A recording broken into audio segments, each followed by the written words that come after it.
फरमाते हैं कि अल्लाह फरमाता है नमाज पंजगाना की पाबंदी के बाद जब बंदा नवाफिल की कसरत करता है तो मेरे करीब होता जाता है, मेरे करीब होता जाता है। जब बंदा नवाफिल की पाबंदी करता है मेरा करीब होता है। कैसे करीब होता है? 2 मिनट है आपके पास?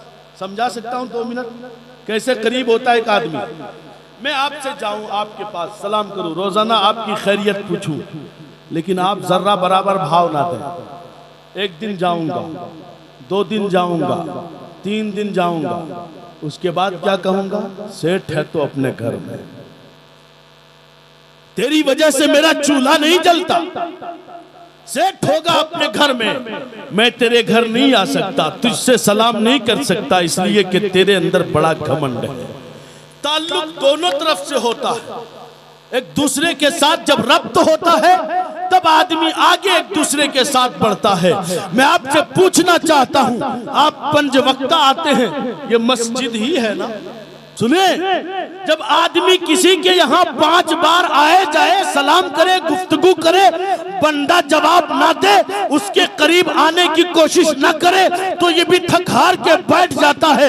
खुदा की कसम, जब बंदों की ये सिफत है कि बंदा जब उसे सलाम करता है वो भी उसकी जानिब बढ़ता है, अगर इंसान की ये सिफत है तो वो तो रहमान है। उसकी बारगाह में जब कोई 5 वक्त आता है तो अल्लाह तबारक व तआला की इज्जत व जलाल की कसम, ऐसा नहीं कि आप आते जाए, सजदा रेज होते जाए, दुआएं मांगते जाए और आपका मालिक न सुने। जब भी आप रब की बारगाह में आते हैं, कोई देखे या ना देखे, मेरा रब नजरे करम फरमाता है। कोई सुने या ना सुने आपकी फरियाद, मेरा रब सुनता है। कोई देखे या ना देखे आपको, मेरा रब देखता है। और जब आप मस्जिद की चौखट पे पहुंच करके अपना सर सजदे में झुकाते हैं तो अल्लाह की रहमत 4 जानिब से आपको ढक लेती है। जो बंदा जितना करीब होता जाता है अल्लाह की रहमत उतनी उस पर बरसती चली जाती है, बरसती चली जाती है। काबिले मुबारकबाद है वो लोग जो 5 वक्त मस्जिद में हाजिरी दिया करते हैं। सुनो, अगर तुम मस्जिद में हाजिर हो जाओ तो सिर्फ फर्ज पढ़ के ना भाग जाना यार। जुमा में भी आते हो, फर्ज सिर्फ पढ़ के भाग जाते हो। क्या तुम्हें एहसास नहीं होता? तुझ जैसे पापी को एक जानिब अपने गुनाहों को देख, एक जानिब रब की पाक बारगाह को देख। कितनी अजीम है ये बारगाह, जिस बारगाह का हाल ये है, एक ही सब में खड़े हो गए महमूद व यास, न कोई बंदा रहा न कोई बंदा नवाज। उस करम की बारगाह में जहां बादशाह भी जाता है तो ताज उतार के जाता है। अल्लाह अकबर, अगर कोई गुलाम है बादशाह के बगल में खड़ा हो जाए तो किसी की मजाल नहीं मालिक के हकीकी की बारगाह में उसे जुदा कर दे। जहां इंसानियत को एक लिबास में लाता है वो बारगाह, जहां इंसानियत को बराबरी के मकाम पे लाता है वो बारगाह। एक वक्त का शहंशाह भी खड़ा हो और वोट पे मांगने वाला भिखारी भी उसी लाइन पे खड़ा हो तो उसकी रहमत है किसी को जुदा नहीं करती। जब उसकी रहमत बरसती है तो जैसे नेकों पे बरसा करती है वैसे बदों पे बरसा करती है। उस करम की बारगाह में जब जाते हो, फर्ज तो आपने पढ़ा, ये आपके जिम्मे लाजिम था। सुन्नत आपने पढ़ा कि रसूलुल्लाह की सुन्नत थी। बता तूने अपने लिए क्या किया? अपने लिए क्या किया? तुझ जैसे पापी को उस करीम ने अपने दरवाजे पे बुला लिया तो तुम्हें तो अलग से शुक्र के सजदे करना चाहिए था। परवरदिगार, मुझ जैसे हजारों लोग हैं मगर उसे नमाज की तौफीक नहीं।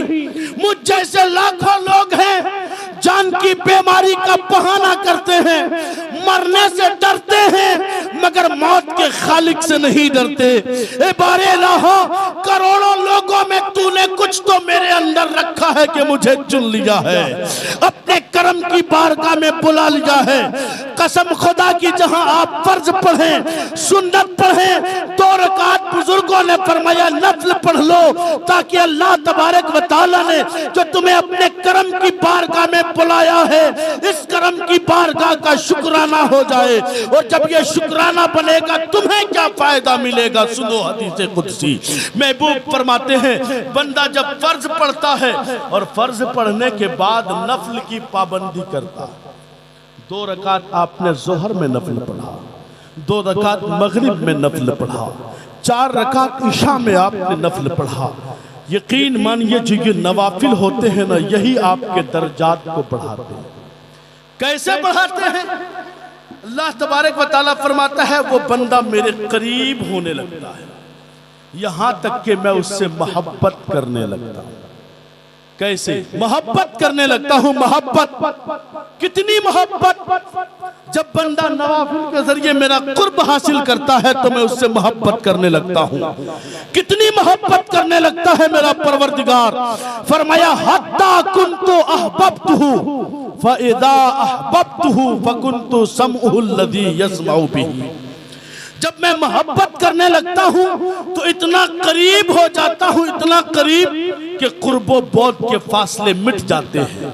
मैं उसका वो कान हो जाता हूं जिससे वो सुनता है, मैं उसकी वो आंख हो जाता हूं जिससे वो देखता है, मैं उसकी वो जबान हो जाता हूं जिससे वो बोलता है, मैं उसके वो हाथ हो जाता हूं जिससे वो पकड़ता है, मैं उसका वो पांव हो जाता हूं जिससे वो चलता है। ये हदीस कुदसी है, हदीस कुदसी। और हदीस पाक से क्या मालूम हो गया? ये बोलना खुदा का होता है, जबान बंदे की होती है, आंख बंदे की होती है, देखना खुदा का होता है, कान बंदे के होते हैं, सुनना खुदा का होता है। अगर एक हदीस के जरिए और मैं तशरीह कर दूं, वजाहत कर दूं, सैयदना उमर बिन खत्ताब खुतबा दे रहे हैं मदीने की सरजमीन पे, और मस्जिद नबवी में खुतबा देते देते आपने जुमा के वक्त ऐन फरमाया या सारियतुल जबल, या सारियतुल जबल, या सारियतुल जबल, ऐ सारिया पहाड़ के दामन को न छोड़ना, सारिया पहाड़ के दामन को न छोड़ना, सारिया पहाड़ के दामन को न छोड़ना। ये सारिया कौन है? एक जर्नील है, एक फौजी है, जिनका दस्ता ईरान की सरजमीन पर, नहाबंद की सरजमीन पर लड़ रहा ईरान के मुल्क में, और उमर बिन खत्ताब जुमा का खुतबा दे रहे हैं। मगर जो अल्लाह का हो जाता है पर्दे उठा लिए जाते हैं। उमर बिन खत्ताब जुमा का खुतबा दे रहे हैं, देख रहे हैं सारिया का इस्लामी लश्कर बिखरने वाला है, उस पर ज़वाल आने वाला है, फतह किसी और की मुकद्दर होने वाली है। आपने वही खुतबा देते देते इरशाद फरमाया, फिर रब का करम तो देखो, यही आवाज मकाम नहाबंद पहुंचती है। सारिया अपने सिपाही को समेट लेते हैं, पहाड़ के दामन की जानिब चले जाते हैं, और जब पहाड़ के दामन की जानिब जाते हैं हजरत सारिया, तो अल्लाह की मदद उतरती है। पहाड़ की जानिब से ये हमला आवर होते हैं, दुश्मन तितर बितर होते हैं, सल्तनत इस्लामी का एक दायरा और वसी होता है, इस्लामी फौज जीत जाती है। एक मकाम के बाद, एक जमाने के बाद जब ये फौज आती है, लोगों ने पूछा कहां से आए हो? कहा नहाबंद से। कहा कैसे तुमने ये जंग फतह की? कहा हम लड़ रहे थे, अचानक हम पसपा हो रहे थे, फिसल रहे थे, हमने अचानक एक आवाज सुनी, कोई पुकारने वाला पुकार रहा था, ऐ सारिया पहाड़ के दामन को न छोड़ना। हमने पहाड़ के दामन को मजबूती से थाम लिया, अल्लाह ने हमें फतह नसीब कर दी। मदीना वाले कहने लगे, ऐ सारिया के लश्कर वालों, एहसान अगर मानना है तो उमर बिन खत्ताब अमीरुल मोमिनीन के पास जाओ, जिन्होंने तुम्हें नसीहत किया था, कोई और नहीं। खुदा की कसम, जुमा के खुतबा के वक्त उमर बिन खत्ताब ने तुम्हें यहां से आवाज दिया था। जब बंदा अल्लाह का हो जाता है तो अल्लाह उसका हो जाता है। मैं हकाइक की रोशनी में बहुत बोल सकता हूँ कि औलिया अल्लाह की ताकत क्या, और हकाइक की रोशनी में मुस्तनद हवालों के साथ बोल सकता हूँ। उमर बिन खत्ताब ही का जमाना है। अम्र इब्ने आस मिस्र के वाली हैं, और उन्होंने देखा मिस्र की सरजमीन पर दरिया में हर साल एक बेटी की कुर्बानी दी जाती है। इस्लामी फुतूहात में जब मिस्र शामिल हुआ, उस वक्त भी कुर्बानी के लिए लाई गई लड़की। इजाजत आपसे चाहिए, आपने कहा इस्लाम इसकी इजाजत नहीं देता कि किसी बेकसूर की बलि चढ़ाई जाए, बेकसूर की जान को खतरा किया जाए, इसलिए मैं तुम्हें इजाजत नहीं देता। मैं खलीफा के पास खत लिखता हूँ। उमर बिन खत्ताब के पास खत लिखा, मुस्तनद तारीख के हवाले से अगर इनकार करने वाला कोई है तो इस तारीख की हकीकत का इनकार करे, जो मैंने रवायात बयान की है उसका इनकार करे, समझ में आ जाएगा विलायत किसे कहते हैं। उमर बिन खत्ताब ने खत लिखा, जवाब में तो 2 खत लिखा। शॉर्टकट में मैं बयान कर रहा हूं, मुझे मालूम है आपकी उकताहट। सुनेंगे थोड़ी देर माशाअल्लाह। मोहब्बत के साथ बोल दीजिए सुभान अल्लाह, और मोहब्बत के साथ या रसूल अल्लाह, और मोहब्बत के साथ या गौस अल मदद माशाअल्लाह। उमर बिन खत्ताब खत लिख रहे हैं 2। एक अमर इब्ने आस के पास लिखा कि मेरा जो दूसरा खत है वो दरिया में डाल दिया। आपने दूसरा खत लिया, दरिया में डाल दिया। उमर ने क्या लिखा था कि दरिया उफान पे आ गया, कुर्बानी कोई नहीं पेश की गई, उमर का खत डाला गया। उमर ने क्या लिखा था? उमर ने लिखा था, ए दरियाए नील, ये उमर बिन खत्ताब की जानिब से तुम्हारे लिए। अगर तुम खुद ब खुद जारी होते थे तो उमर का हुक्म है जारी ना होना, और अगर अल्लाह तुम्हें जारी फरमाता है तो उमर बिन खत्ताब अल्लाह से दुआ करता है कि तुम्हें फिर जारी फरमा दे। ये एक खत दरिया में डालना था, उफान आ गया दरिया में। फिर मिस्र की तारीख शाहिद है, कभी दरियाए नील का पानी खुश्क ना हुआ। जो अल्लाह का हो जाता है सारी कायनात उसकी हो जाया। तो गौसुल आजम अगर यहाँ से हमारी पुकार सुन ले तो ताज्जुब की बात नहीं। गौसुल आजम अगर हमें यहाँ देख रहे हैं तो ताज्जुब की बात नहीं। मैं अर्ज कर रहा था विलायत का बयान, कहा जाने लगे, कहा क्यों मुरीद नहीं हुआ, कहा कोई करामत नहीं देखी, इसलिए मैं जा रहा। अब सुनो जुनैद बगदादी का कौल। जुनैद बगदादी फरमाने लगे, बता 1 महीना तक तू यहाँ रहा, क्या मेरे उठने को, बैठने को, चलने को, फिरने को, खाने को, पीने को देखा? का सब देखा। का एक भी बात हुजूर के सुन्नत के खिलाफ तुमने देखी? क्या कहा? एक भी बात मेरे अंदर हुजूर के सुन्नत के खिलाफ देखी? उसने कहा हुजूर 1 महीना रहा, अल्लाह गवाह है आपकी कोई बात हमने हुजूर की सुन्नत के खिलाफ नहीं देखा। जुनैद बगदादी फरमाने लगे, सबसे बड़ी विलायत यही है कि हुजूर की सुन्नतों को अपने अंदर बसा लिया जाए। जो हुजूर की सुन्नत अपने अंदर बसा लेता है अल्लाह उसे अपना महबूब बना लेता है, वली बना दिया। वली वो होता है 10-10 अंगूठी पहन ले, वली नहीं बनता। अभी एक और मसला चला है बहुत ज्यादा।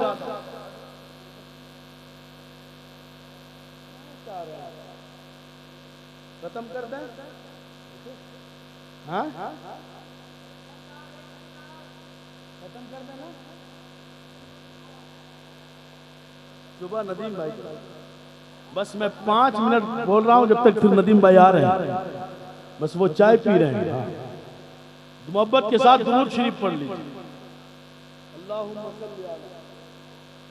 अच्छा, आपने अपने खतीब व इमाम को सुना या नहीं?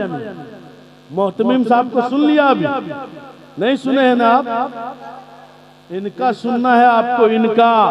अरे हीरा आपको हाथ लगा है, हीरा संभाल के रखिए, मुकम्मल तौर से संभालिए। अल्हम्दुलिल्लाह हीरा है आपके लिए। ये हीरा एक क्वालिटी आती है, इसको क्या कहते हैं? कोहिनूर। माशाअल्लाह, आप लोग बहुत मोहब्बत कर रहे हैं। अल्लाह इस मोहब्बत को सलामत रखे। अल्लाह इस मोहब्बत को सलामत रखे। आपकी आशिकी, आपकी मोहब्बत को अल्लाह सलामत रखे। दुरूद शरीफ पढ़ लीजिए। अल्लाहुम्मा सल्ली अला।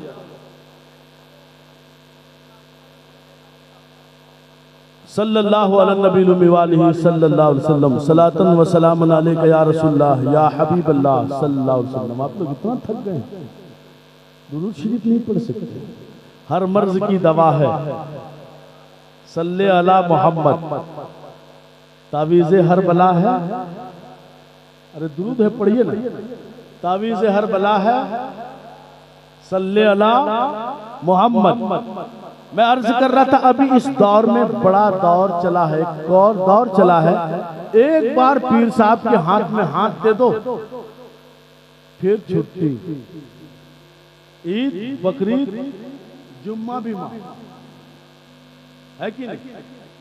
ऐसा पीर आजकल खोज रहा है, शॉर्टकट जन्नत में लेके जाएगा। अबे वो खुद जहन्नम में जाएगा, तुम्हें भी लेके जाएगा, तुम्हें भी लेके जाएगा।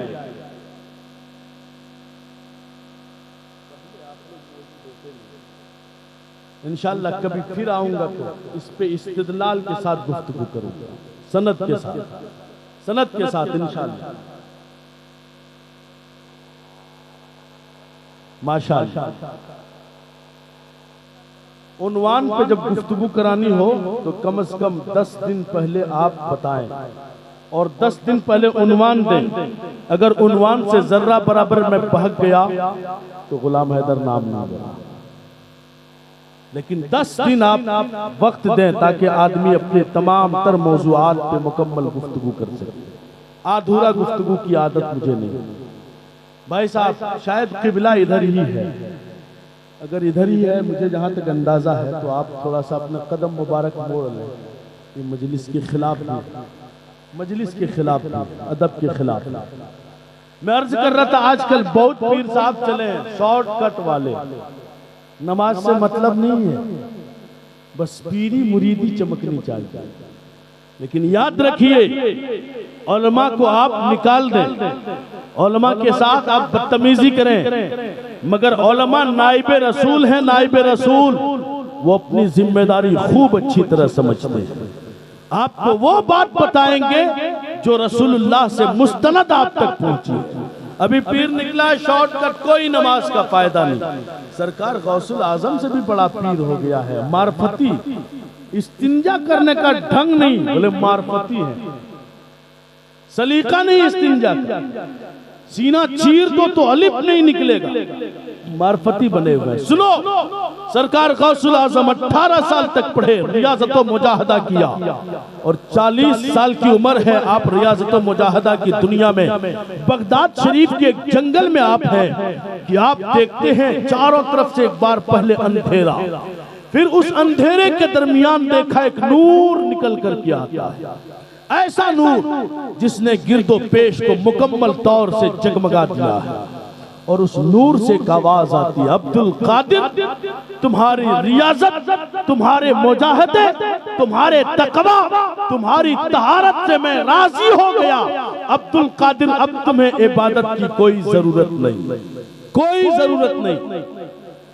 मेरे पीरो मुर्शिद सैयदी सरकार गौसुल आजम ने जब ये सुना तो सरकार गौसुल आजम फरमाने लगे, मेरे जद्दे आला रसूल आजम सल्लल्लाहु अलैहि वसल्लम 5 वक्त नहीं 6 वक्त नमाजें पढ़ते थे और उसके अलावा नवाफिल अपनी जगह 6 वक्त की नमाजें आप पर लाजिम थी, 5 वक्त की, साथ में तहज्जुद की मुस्तफा ने कभी कज़ा नहीं की। उससे बढ़कर कौन महबूब हो सकता है जिसके खातिर अल्लाह ने जन्नत बनाई, जिसके खातिर अल्लाह ने जमीन और आसमान बनाए। और मेरे रजा की जबानी कहें तो जमीनो जमा तुम्हारे लिए, मकीनो मका तुम्हारे लिए, चुनीनो चुना तुम्हारे लिए, बने दो जहां तुम्हारे लिए। या रसूल अल्लाह बदन में है जा तुम्हारे लिए, दहन में जबां तुम्हारे लिए, हम आए यहाँ तुम्हारे लिए, उठे भी वहां तुम्हारे लिए। सारी कायनात जिस महबूब की खातिर, उस महबूब पे नमाज माफ नहीं। अब्दुल कादिर तू कौन होता है तुझ पे नमाज माफ। आपने लाहौल पढ़ी और जब लाहौल की ज़र्ब लगाई तो वो नूर फिर धुआं में तब्दील हो गया, ये कायक तारीकी में बदल गया और वो गूंज मारता हुआ भाग रहा था और कह रहा था, अब्दुल कादिर तुझे तेरे इल्म ने बचा लिया। अल्लाह अकबर। मेरे गौस ने जब ये सुना फरमाने लगे, नादान अब भी तू मुझे गुमराह करने की कोशिश कर रहा है। सुनो, अब्दुल कादिर को उसके इल्म ने नहीं बचाया, अल्लाह के फजल ने बचा लिया, अल्लाह के फजल ने बचाया है। जब अल्लाह के फजल शामिल हाल हो तो यकीन मानिए ईमान मजबूत होता है, अकीदा मजबूत होता है। और ईमान कैसा मजबूत? ईमान ऐसा मजबूत रखिए कि आपके ईमान में जर्रा बराबर कोई लग़ज़िश ना आने पाए, कोई लग़ज़िश दरवेश ना आने पाए। जैसे सरकार गौसुल आजम रजी अल्लाह ताला अन्हु के मानने वाले अगर कहलाते हैं हम, औलिया के मानने वाले अगर कहलाते हैं हम, तो सुनिए सिर्फ औलिया की मोहब्बत का दाव आपके लिए सिर्फ दावा है, दलील नहीं। दलील ये है कि उनके नक्शे कदम पे चलने की कोशिश कीजिए, उनकी मोहब्बत का खिराज भी पेश कीजिए, अकीदत का दम भी भरिए और उन्होंने जो रास्ता बताया है उस रास्ते पे चलने की कोशिश कीजिए। गौसे आजम ने सच्चाई का रास्ता बताया, उसे मजबूती से पकड़िए। गौसे आजम ने तवस्सुल का तरीका बताया, उसे मजबूती के साथ पकड़िए। गौसुल आजम ने तौहीद का अकीदा दिया है, उस अकीदे पे मजबूती के साथ कायम रहिए। गौसुल आजम ने रिसालत में आपके ताल्लुक से जो अकीदा दिया है उस अकीदे पे कायम रहिए। गौसुल आजम के अकीदे पे कायम रहिए, इंशाअल्लाह गौस का मानने वाला इस दुनिया में भी कामयाब रहेगा, उस दुनिया में भी कामयाब। गौसे आजम को पूरी दुनिया आज मान रही है। किस लिए मान रही है? बड़े पीर थे इसलिए, मादरजात वली थे इसलिए। गौसे आजम के कारनामे को आपने सुना है कभी? गौसे आजम की तारीख को आपने सुना है कभी? गौसे आजम का जमाना आपने सुना है कभी? गौसे आजम के जमाने में अल्लाह अकबर, गौसे आजम का ज़ुहूर उस वक्त होता है जब सुकूत बगदाद हो चुका था। सुकूत बगदाद का मतलब समझते हैं?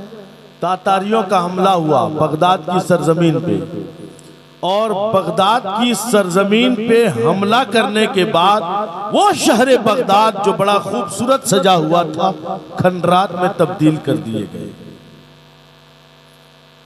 वहां की सारी किताबों की लाइब्रेरियां जला करके राख कर दी गई और उनकी राखों को दरियाए दजला में बहा दिया गया और लोगों को यह जहन दिया गया कि आज के बाद मुसलमान अब कभी दोबारा उठ नहीं सकते।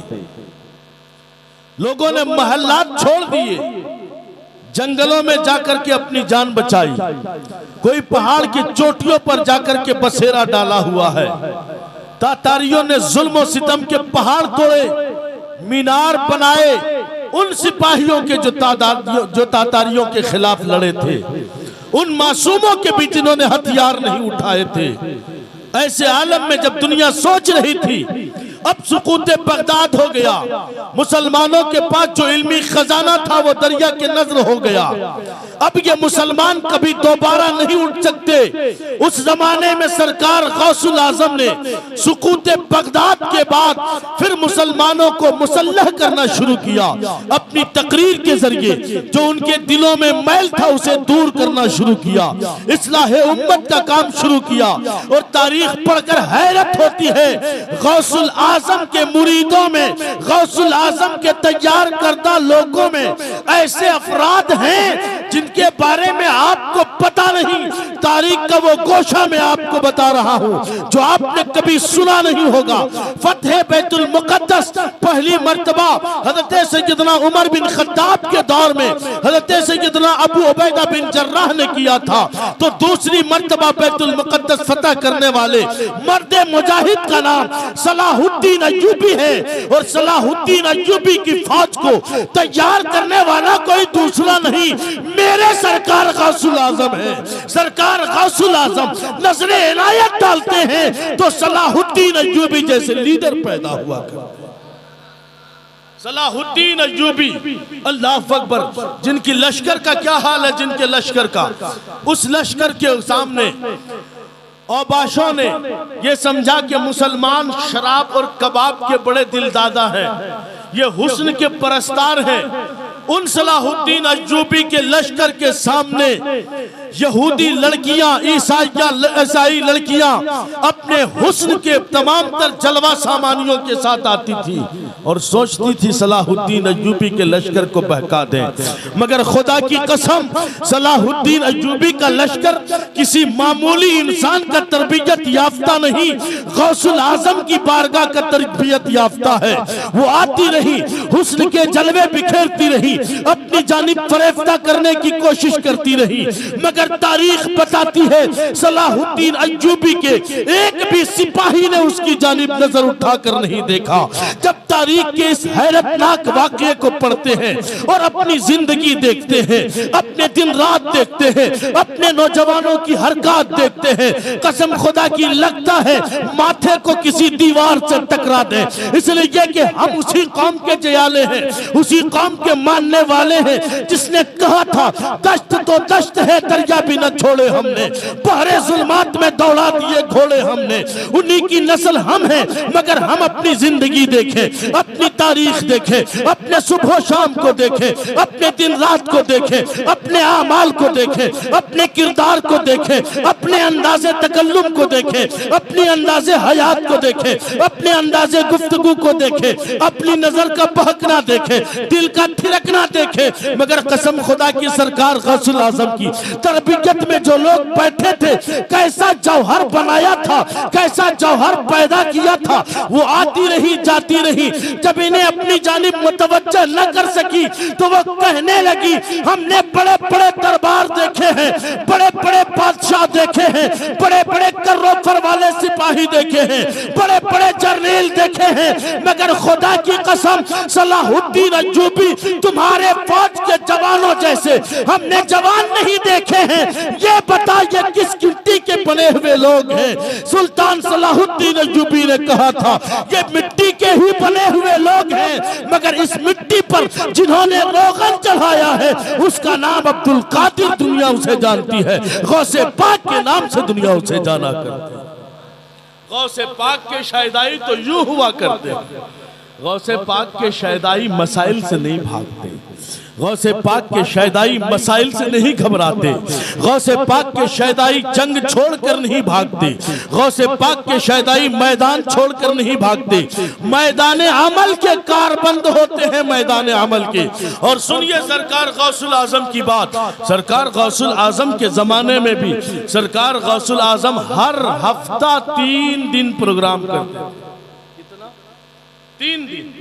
3 दिन आपका खुतबा होता था, 70 हजार का मजमा सरकार गौसुल आजम की बारगाह में होता था। और कमाल की बात तो यह है, न उस वक्त माइक का दौर, न सोशल मीडिया का दौर, न तरक्की याफ्ता जमाने का कोई तस्वुर, एक मैदान है चटियल मैदान, सरकार गौसुल आजम खुतबा दे रहे हैं। अब आपके सामने तमाम लोग हाजिर हैं, 70 हजार लोग हाजिर हैं, और 70 हजार लोगों के सामने जब मेरा अब्दुल कादिर खुतबा देता तो जैसे पहली सफ वाला सुनता वैसे ही आखिरी सफ वाला उसी अंदाज से सुना करता था। आवाज में जर्रा बराबर तब्दीली नहीं, ये नहीं कि यहाँ वाले जोर से सुन रहे हैं, दूर वाले को बहुत हल्की आवाज आ रही है, नहीं, 70 हजार का मजमा है और सरकार गौसुल आजम खिताब फरमाते हैं। और सुनने वालों में इब्ने जौजी जैसे मुहद्दिस बैठा करते थे, इब्ने जौजी जैसे मुहद्दिस, वो इब्ने जौजी जिन्होंने तारीख हदीस को उल्टाया तो आपने ज़ईफ रावियों को छांट कर निकाला, ऐसे छांट कर निकाला कि मुहद्दिसीन कहते हैं अगर इब्ने जौजी पैदा नहीं होते तो सही हदीस हमें नहीं मिलती।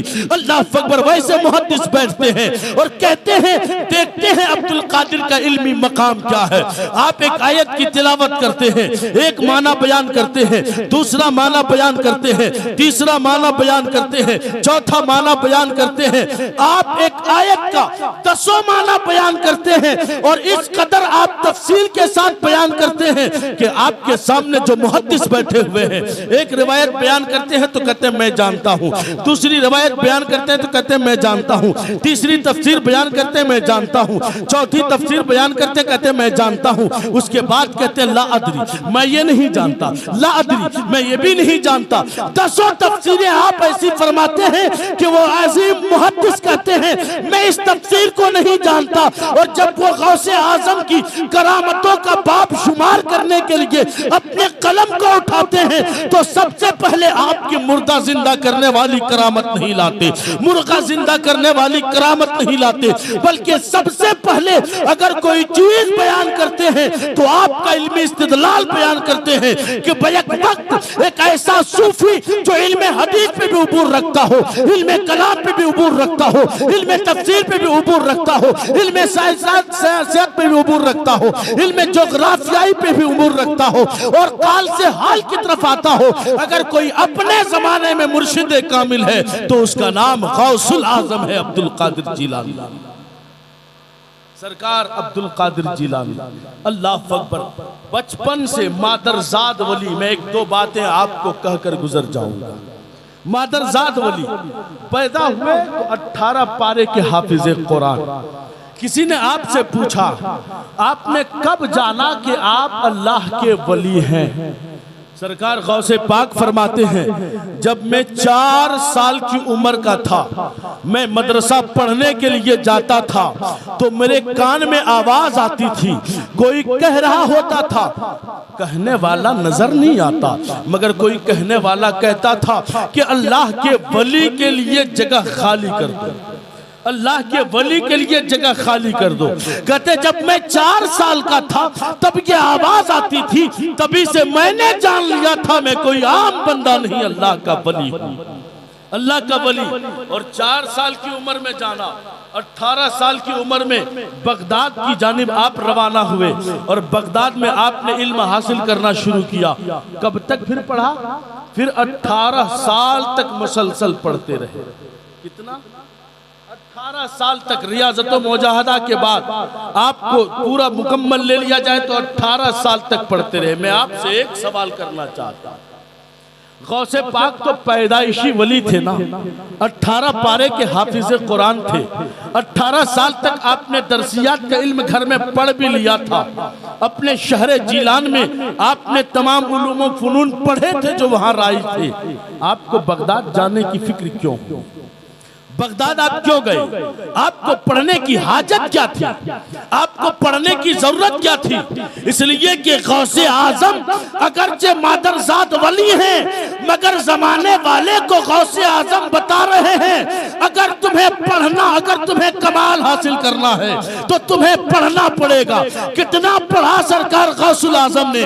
आप खुद फरमाते हैं दरस्तुल इल्म हत्ता सिरतु कुतबा, मैं इल्म हासिल करता रहा यहाँ तक कि अल्लाह ने मुझे कुतुब बना दिया, कुतुब बना दिया, तब तक इल्म हासिल करते रहे।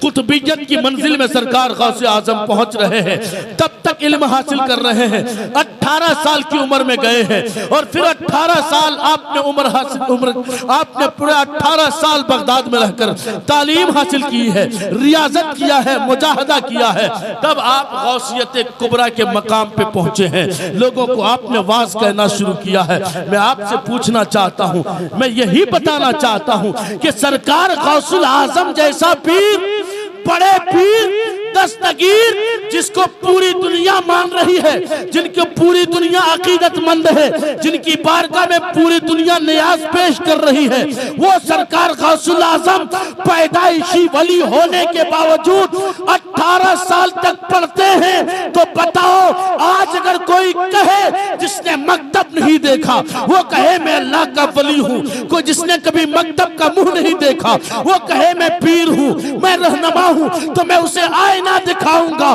जाओ सरकार गौसुल आजम की बारगाह में, देखो सरकार गौसुल आजम को 18 साल की उम्र में निकले हैं, 18 साल तक पढ़ रहे हैं, इसलिए पढ़ रहे हैं कि ये इल्मे दीन हुजूर की मीरास है, हुजूर की विरासत है। जब तक कोई हुजूर की विरासत हासिल नहीं कर सकता, हुजूर के मसनद के लायक कभी नहीं हो सकता है। आज हमारे यहाँ अजीब माहौल है, लंगड़ा देखो पीर बना हुआ है, काना देखो पीर बना हुआ है, अंधा देखो पीर बना हुआ है, जिसे कुछ पढ़ना नहीं आता वो भी छोटा लेकर पीर बना हुआ है। और अजीब अजीब भक्त भी है, रंग बिरंगे कपड़ों में देखा पीर मान लिया, 10-10 अंगूठियां पहने हुए देखा पीर मान लिया, जिनको देखा अजीबो गरीब हालत में है पीर मान लिया, 40 दिन से नहाया नहीं बदन बदबूदार है पीर मान लिया। अरे सुन, पीर किसे कहते हैं सुनो। सरकार जुनैद बगदादी की बारगाह में एक शख्स आता है और आकर के आपके सामने इस्तिगासा पेश करता है, हुजूर मैं आपकी बारगाह में आया हूँ, आपके खानका में रहना चाहता हूँ। सरकार जुनैद बगदादी फरमाते हैं रहो। 1 महीना तक रहा। कितना? 1 महीना। कितना? और थोड़ा जोर से, मुस्कान वाली जोर से, और थोड़ा सा। नदीम भाई के लिए सारी आवाज। सरकार गौसुल आजम के नाम पे बोलो कितना रहे? 1 महीना। 1 महीना रहने के बाद वो जाने लगा आपसे रुखसत होकर। जब जाने लगे तो सुनैद बगदादी फरमाते हैं तुम आए थे मेरे यहाँ मेहमान बनकर, खानका में रहे 1 महीना, और 1 महीना रहने के बाद तुमने अपना कोई मुद्दा पेश नहीं किया, कोई बात तुमने नहीं की, कुछ बताया नहीं अपने राज की बात, कोई कलाम किया नहीं, गुफ्तगू किया नहीं, मैंने तुझे समझा नहीं, तूने मुझे समझा नहीं। ये बताओ 1 महीना के बाद तुम जा रहे हो बगैर कुछ कहे हुए, एक राज तो बता दो क्यों 1 महीना रहे, और 1 महीना के बाद जा रहे हो तो किस लिए बगैर कुछ कहे जा रहे हो? कह दो ताकि मेरे सीने का बोझ हल्का हो जाए। उसने कहा हुजूर मैं आया था आपके यहाँ कि आपका बड़ा शोहरा सुना था, आपका बड़ा चर्चा सुना था, आपकी बड़ी तारीफ सुनी थी, आपके बड़े कसीदे सुने थे, आपके यहाँ आया था मुरीद होने के लिए। कहा फिर मुरीद क्यों नहीं बने? कहा 1 महीना रहा, आपके सुबह शाम को देखता रहा, दिन रात को देखता रहा, आपके लैलो नहार को देखता रहा, कयामो सफर को देखता रहा, सफरो हजर को देखता रहा, मैंने आपके अंदर कोई करामत नहीं देखी। क्या कहा? कोई करामत नहीं देखी। हुजूर आया था मुरीद होने के लिए मगर कोई करामत नहीं देखी, इसलिए मैं जा रहा हूं। क्या कहा? मैं जा रहा हूं, आपसे कोई करामत नहीं देखी। सुनिए ना, वो आते जाते रहेंगे, मेरा मामला है उनका मामला है, आपकी तवज्जो इधर, आपकी तवज्जो इधर रहे। वो सरकार गौसुल आजम का लंगर है, जिसे सरकार गौसुल आजम चाहे अता फरमा दे। यकीन मानिए, इस यकीन कामिल के साथ बैठिए। मेरे सरकार गौसुल आजम फरमाते हैं मेरा अगर कोई नाम लेना चाहे तो जब तक मेरी मर्जी ना हो मेरा नाम नहीं ले सकता। कोई मेरी मर्जी के बगैर मेरा नाम नहीं ले सकता। अगर मैं ये दावा कर दूं, कितने लोग होंगे जो कहेंगे मौलाना साहब गौसे पाक की मर्जी का क्या दखल? मैं बताता हूँ गौसे पाक की मर्जी अपनी मर्जी नहीं। सुनो, पढ़ो हदीस मुस्तफा। अल्लाह के महबूब फरमाते हैं, हदीस कुदसी है, मा यज़ालु अब्दी यतक़र्रबु इलय्या बिन नवाफिल हत्ता कुन्तु अहबब्तुहु फ़इज़ा अहबब्तुहु फ़कुन्तु समउहु अल्लज़ी यस्मउ बिही व बसरुहु अल्लज़ी यबसुरु बिही व यदुहु अल्लती यब्तिशु बिहा व रिजलुहु अल्लती यमशी बिहा।